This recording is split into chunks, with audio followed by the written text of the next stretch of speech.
नमस्कार साथियों, वंदना अकेडमी में एक बार आपका फिर से स्वागत है। तो आज से आपकी हिंदी की क्लास शुरू हो गई है। आज से आपको हिंदी की क्लास मिलेंगी, डेली आपको वीडियो मिलेगी।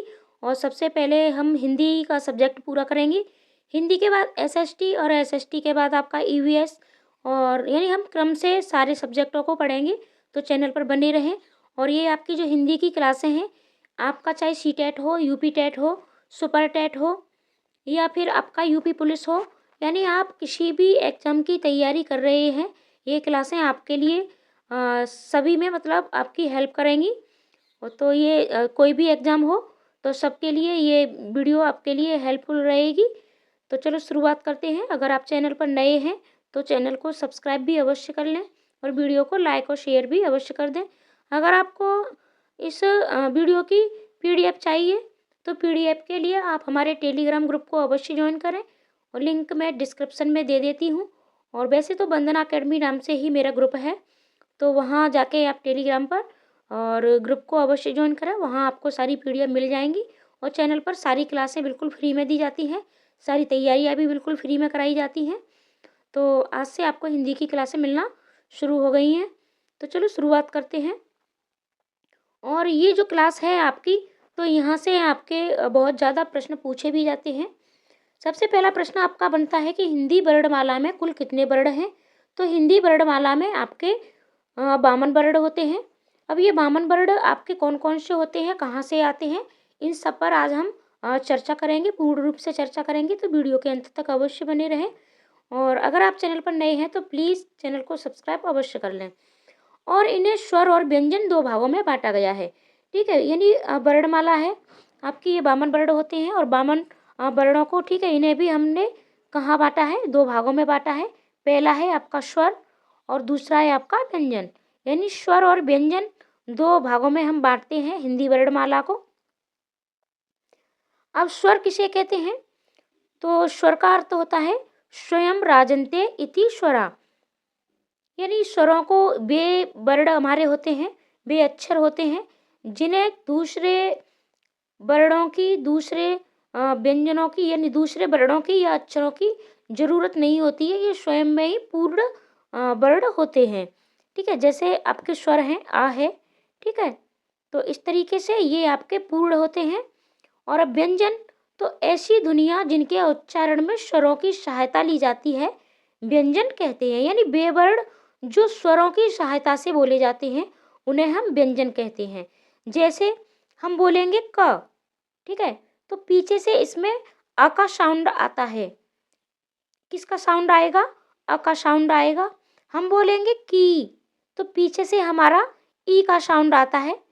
ठीक है, तो इस तरीके से ये जो हमारे व्यंजन होते हैं, तो ये स्वरों की सहायता से बोले जाते हैं और स्वर अपने आप में पूर्ण होते हैं। हम व्यंजनों को लिखते हैं, तो व्यंजनों को यानी ये आधे अक्षर होते हैं हमारे।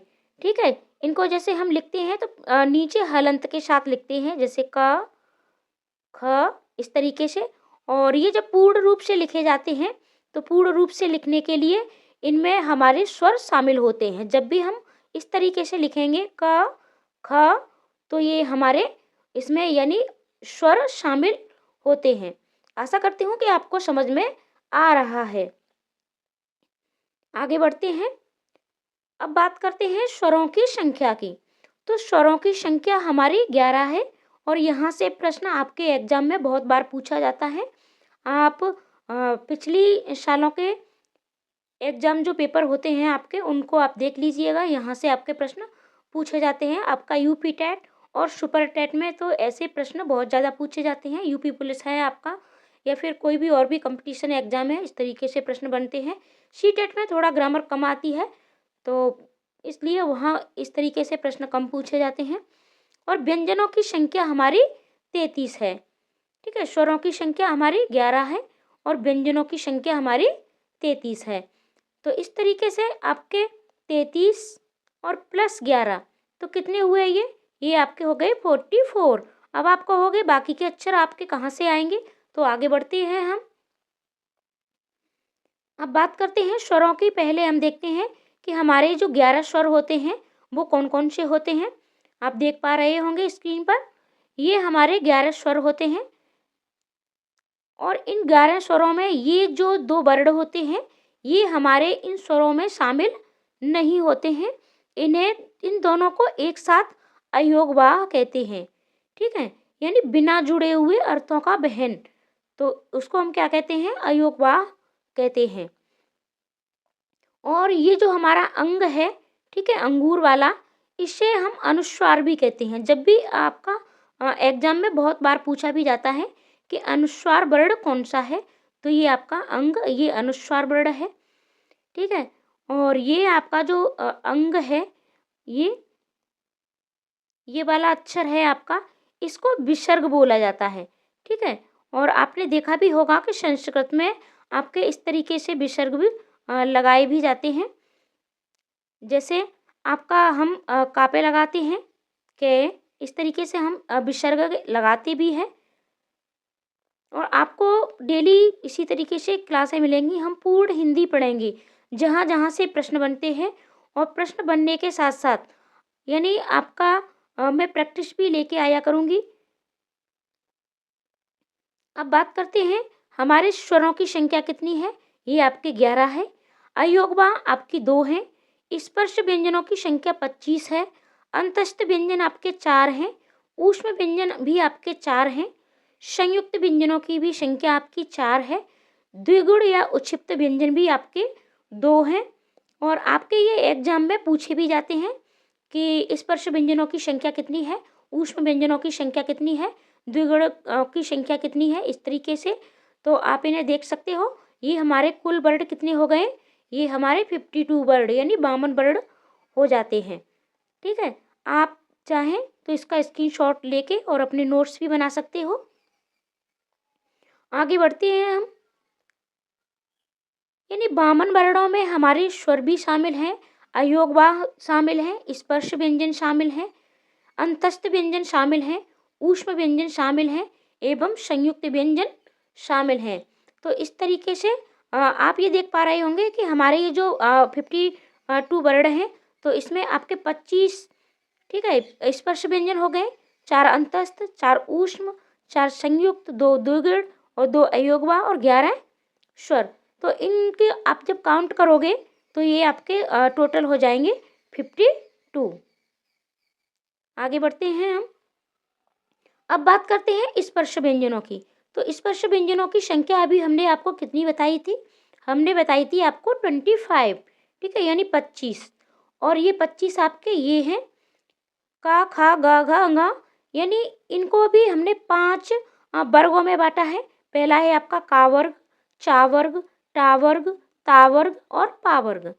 यानी प्रत्येक 5 वर्गों में बांटा है और प्रत्येक वर्ग में आपके 5-5 अक्षर हैं, ठीक है। इस तरीके से ये आपके 5-5 अक्षर हैं। तो इस तरीके से आपके ये 25 हो गए। और ये आपको याद भी रहेंगे। स्पर्श व्यंजनों की संख्या 5 वर्ग हैं और 5 वर्गों में प्रत्येक में आपके 5 वर्ण हैं। ये आपका वर्ग है, यानी जैसे का वर्ग, और ये आपके वर्ण हैं।